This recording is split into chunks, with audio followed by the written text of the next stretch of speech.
Жер кодексіне атайын берене киргизилген. Ар бир жаран өзүнүн өмүрүндө бир жолу турак үй куруу үчүн жер тилкеге ээ болууга укуктуу деп.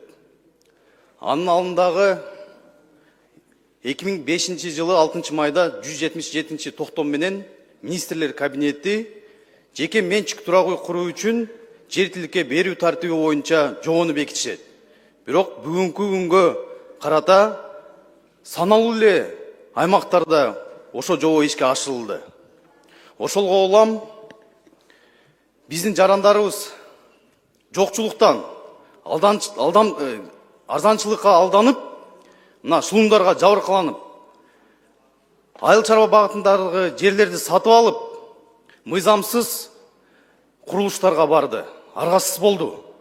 Ошол эле шулумдардын арасынан мамлекеттик органдардын жогорку кызмат элеген кызматкерлери де бар.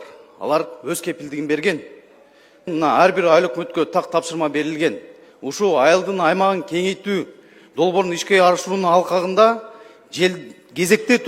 расмий кезекте турган жарандарды жер тилке менен камсыздандыруу. Бүгүнкү күнгө карата Кыргызстан боюнча 100 000 деген жарандарыбыз расмий кезекте турат. Айыл чарба багытындагы жерлердин трансформациялоо ыкма жолу менен турак жай зонасына өзгөртүү менен ушу биздин жарандарыбызды жер тилке менен камсыздасак болот эле. Ал эми райондо 3 аймакта жалпы айнчасы 120 гектар жерди даярдап жатышат. Бирок бир маселе жаралууда. Биздин президентибиздин иш башкармалыгы ошол жер тилкелерге тиешелүү тапшырмаларды түшүрүп, өз балансына өткөзүп алып, мына мамлекеттик ипотекалык компания өз курулуштарын жүргүзүп жатат.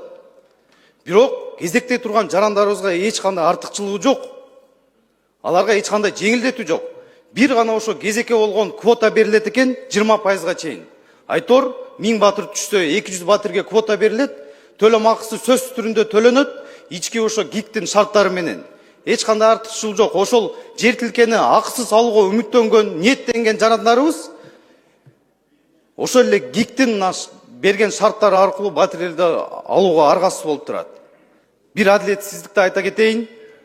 Бишкек Ош шаар жергесинде ГИК өз долбоорун аткарса, муниципалитет сөз түрүндө өз талабын кылат экен. 15-тен 20%га чейин үлүшүн ошол эле мэриянын балансына өткөзүп алып, мына кезекте турган жарандар болобу, муктаж жарандарга, кезексиз турак жай ээ болууга укуктуу жарандарыбызга бөлүштүрүп тиешелүү мына тескеме тапшырмалар менен бөлүштүрүп берет. Эмне себептен айыл жергесинде андай шарттар түзүлгөн жок? Бул адилетсиздик, бул калсыздык, бул бейбатсыздык.